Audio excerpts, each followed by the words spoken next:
इस कार्यक्रम के पुण्यार्चक हैं श्री वर्धमान श्वेतांबर स्थानकवासी जैन श्रावक संघ ट्रस्ट, उपाध्याय प्रवर प्रवीण ऋषि चातुर्मास समिति। परम श्रद्धेय पूज्य गुरुदेव के चरणों में कोटि से वंदना। विराजमान स्नेह से तीर्थेश्वर श्री महाराज साहब प्रभु महावीर बनने की कथा है। कैसे एक चेतना तीर्थंकर बनने की यात्रा प्रारंभ करती है और तीर्थंकर बन भी जाती है। हर व्यक्ति मंजिल पर पहुंच नहीं पाता और हर व्यक्ति मंजिल पर पहुंचने के सपने भी देख नहीं पाता है। कुछ लोग सपने देखते हैं और कुछ लोग उसमें से सपनों को सच कर पाते हैं। तमन्ना हर व्यक्ति के मन में होती है, लेकिन तमन्ना के लिए उतना पसीना भी बहाना पड़ता है, उतने एफर्ट्स भी लगाने पड़ते हैं, उतना सम्यत और पराक्रम भी करना होता है। आपने सुना वो पहला कदम, एक प्रण, और उस प्रण के कारण से छोटा सा प्रण, बिल्कुल मामूली सा प्रण, और ये प्रण कहां तक पहुंचा देता है। साइक्लोन से बाहर लाने के लिए वो प्रण कैसे काम करता आपने सुना। नैसार वापस नगरी में लौटा है और संघ प्रमुख के नेतृत्व में फिर पूरा कलाकार संघ राजा के पास पहुंच रहा है।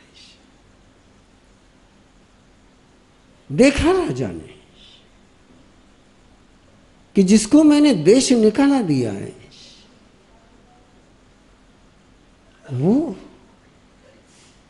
और कलाकार संघ के साथ, संघ प्रमुख के साथ सवाल तो मन में बहुत आए, जिज्ञासाएं जन्मी होगी, आशंकाएं जन्मी होगी, मन में एक पीड़ा हुई होगी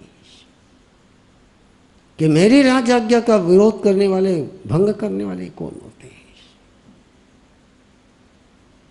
लेकिन अधिकारी को धीरज रखना जरूरी होता है। चाहे वो राज्य का प्रमुख हो, चाहे संघ का प्रमुख हो, चाहे परिवार का प्रमुख हो, जिस प्रमुख के पास धीरज नहीं होता है वो संघ, वो देश, वो परिवार कभी एक रह नहीं पाता है। इसलिए जब जम्बू स्वामी ने सुधर्मा स्वामी से पूछा तो सुधर्मा स्वामी ने जहां से उत्तर की तैयारी करी, जानाई धीयम च, जानाई धम्मम च धीयम च पेही।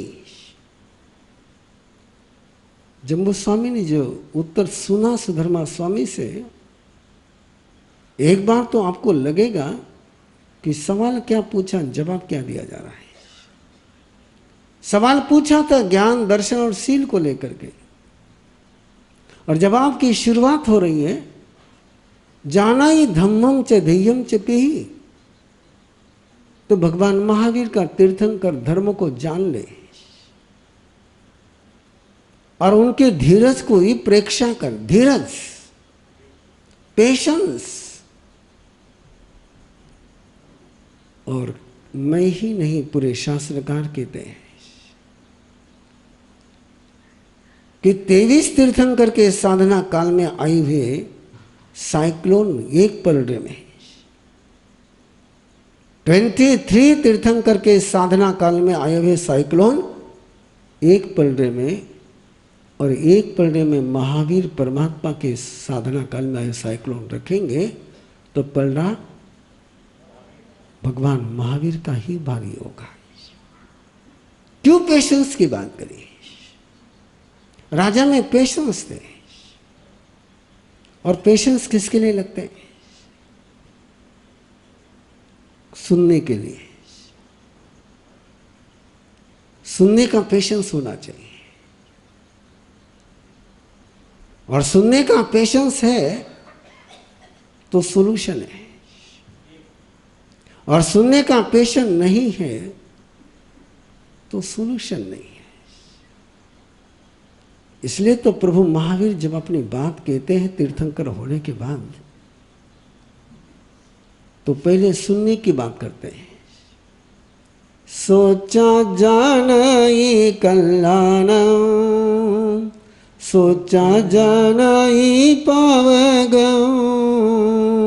उभयं पि जानाई सोचा, जम से यम तम समाय रे। पहले सुन, दोनों बातें सुन, पॉजिटिव भी सुन, नेगेटिव भी सुन, शुभ को भी सुन, अशुभ को भी सुन, पुण्य को भी जान, पाप को भी जान, धर्मों को भी जान, अधर्मों को भी जान, दोनों को जान ले। और जानने का रास्ता एक ही है, दिमाग नहीं है, सुन करके। और सुन करके जान ले, और जानने के बाद तय कर क्या सही है, क्या उचित है, क्या मुझे प्रिय है, ये मत सोचना। जम सेयम तम समाय रे, जो श्रेयस्कर है उसको चुनना है, जो प्रिय है वो मत चुनना है। जो प्रिय चुनते हैं वे आज नहीं, कल, कल नहीं परसों चक्कर में उलझ ही जाते हैं। जो श्रेयस को चुनते हैं, जो श्रेष्ठतम को चुनते हैं, वो श्रेष्ठतम बन ही जाते हैं। इसलिए प्रभु का ये संदेश याद रखना, जम संयम तम समाय रे। उसके पहले क्या करना होगा? सुनना होगा। राजा के पास वो पेशेंस था सुनने का, और सुनने का पेशेंस का मतलब होता है कि जब तक सामने वाले की बात पूरी नहीं होती, जब तक सामने वाले का कहना पूरा नहीं होता है, तब तक ना बीच में हस्तक्षेप करना, न क्वेश्चन देना, न सजेशन देना। बहुत लोग आते हैं, कोई हमसे बात कर रहा है, कोई सवाल पूछ रहा है, और पंडित वहां बैठा हुआ है। हमारे पास पंडित ही आते सारे, हमसे मास्टर लोग आते हैं, और हम किसी के सवाल का जवाब दे उसके पहले उनका प्रवचन शुरू हो जाता है। और तब मुझे ध्यान में आता कि परमात्मा ने क्यों कहा था, अपूछे वो न भाषे जाए, बिना पूछे मत बोलना है। ना पूछो वागरे किंची, पहले कहा पूछो न भाषे जा, आगे जाकर और उसको जोर देकर के कहा ना पूछो वागरे किंची, बिना पूछे एक शब्द भी मत बोलना। और मुझे लगता है इतना छोटा सा भी परमात्मा का मंत्र याद हो जाए ना, तो घर के कितने महाभारत रुक जाएंगे। ना पूछो वागरे किंची, बिना पूछे बोलना ही नहीं। कई बार मैं पूछता हूं उन लोगों को, तुमसे सवाल पूछा कि मुझसे सवाल पूछा? उसको जवाब मेरे से चाहिए कि तुम्हारे से चाहिए? और कई बार ऐसा हो जाता है बंधु कि बीच वाला व्यक्ति कुछ भूल जाता है और पूरी ट्रेन ट्रैक ही छोड़ देती है, ट्रेजेडी हो जाती है। आपका भी अनुभव तो होगा। क्यों? ये एक छोटा सा परमात्मा का सूत्र निभाया होता, पूछा नहीं, मुझे पूछा नहीं, मैं क्यों बोलूं? बिना पूछे नहीं बोलना, और पूछने के बाद झूठ नहीं बोलना। पूछने के बाद झूठ नहीं बोलना। पुठो वा नालियमोए, पुठो वा नालियमोए, पूछने के बाद झूठ नहीं बोलना है, गड़बड़ नहीं करना है। राजा ने सुना, पहले सुनने की क्षमता लगती है। गुरुदेव भगवान इसलिए बन पाए कि वो सुनते थे, इतनी गहराई से सुनते थे। कई बार लोगों को गुरुदेव के सुनने में ही समाधान हो जाता था, जवाब देने की जरूरत ही नहीं पड़ती थी। द ग्रेट लिसनर आचार्य भगवान से आनंद ऋषि जी महाराज साहब, द ग्रेट लिसनर, उनके सुनने की क्षमता सागर जैसी थी। लोग इंतजार करते रहते कब गुरुदेव बोलते हैं, और अपने लिए लोग इंतजार करते कब ये बोलना बंद करता है। तो गजब की बात थी। और जिसके बोलने के लिए लोग इंतजार करते, जिसके शब्द सुनने के लिए इंतजार करते, लोग उसके शब्द झेलते हैं। और जिसका ये कब बोलना बंद करता है, आपके क्या हवाल है? लोग आपका सुनने के लिए इंतजार करते, क्या बोलना बंद कब करते उसका इंतजार करते हैं। बोलना मत, लेकिन चेंज कर लेना, चेंज कर लेना कि लोग हमारा इंतजार करके कब बोलते हैं। कलाकार संघ प्रमुख ने राजा से निवेदन किया कि राजन, अब नई साल आके लानी है, अब नई साल आके लानी है। नई साल अब संघ की शरण में है। किसकी शरण में? बोलो, आप किसकी शरण में हो? जिस दिन तुम संघ के शरण में आ जाओगे, आनंद ही आनंद हो जाएगा।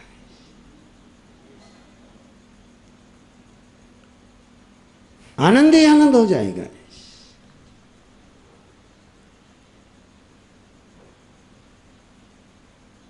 जैन समाज की सबसे बड़ी ट्रेजेडी कोई है, बाकी सब अच्छा है। इनकी सामायिक अच्छी, इनकी तपस्या अच्छी, इनका दान अच्छा है, इनका कैरेक्टर अच्छा है, इनका खाना अच्छा है। पर ये सब अहंकार की शरण में जाते, संघ की शरण में कोई जाता ही नहीं। एम आई राइट और रॉन्ग?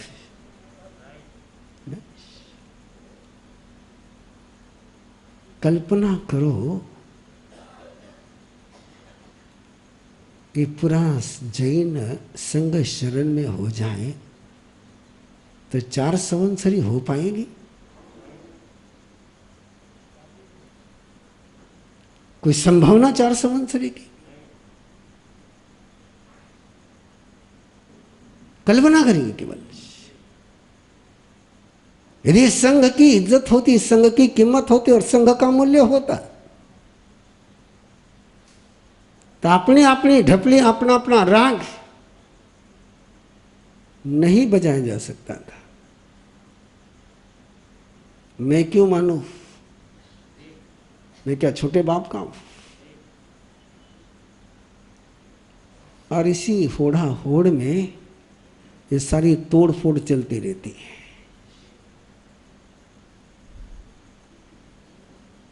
और संघ प्रमुख ने एक बात कही कि नए सार संघ शरण में। एक शब्द बोला, एक सेंटेंस निकला और नए सार को लगा मरण टल गया। संग शरण है तो मरण नहीं है, और संग शरण नहीं तो जीवन नहीं है।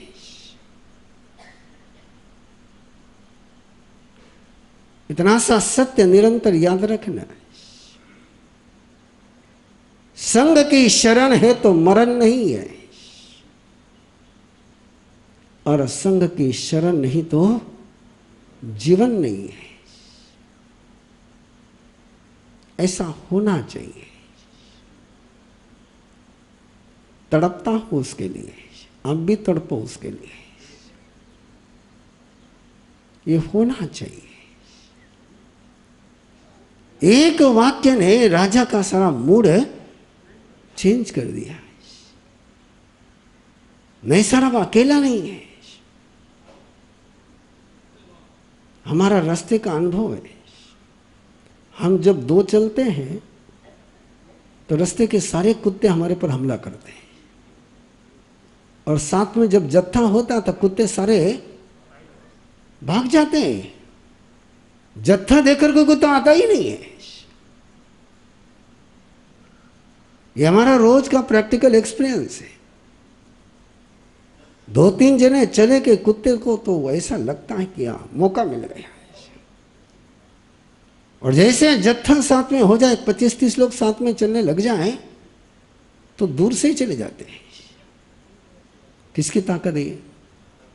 संघ की ताकत है। थोड़ा सा सब्जेक्ट चेंज हो जाएगा, लेकिन मैं ले जा रहा हूं आपको। मैंने पहले संघ जागरण का कार्यक्रम चलाया था कि संघ की जागृति हो, और संघ जागृति का छोटा सा कार्यक्रम दिया था कि 10 मिनट की संघ प्रार्थना के लिए सबने आना है। और प्रार्थना बिल्कुल संघ की थी, नवकार मंत्र। मेरी भावना, महावीर के हम सिपाही बनेंगे, वंदे महावीरम। भगवान महावीर स्वामी की जय, आचार्य भगवंतों की जय, जिनेश्वर देव की जय। विषय समाप्त। इस कार्यक्रम के पुण्यार्चक हैं श्री वर्धमान श्वेतांबर स्थानकवासी जैन श्रावक संघ ट्रस्ट, उपाध्याय प्रवर प्रवीण ऋषि चातुर्मास समिति, महावीर भवन, इंदौर।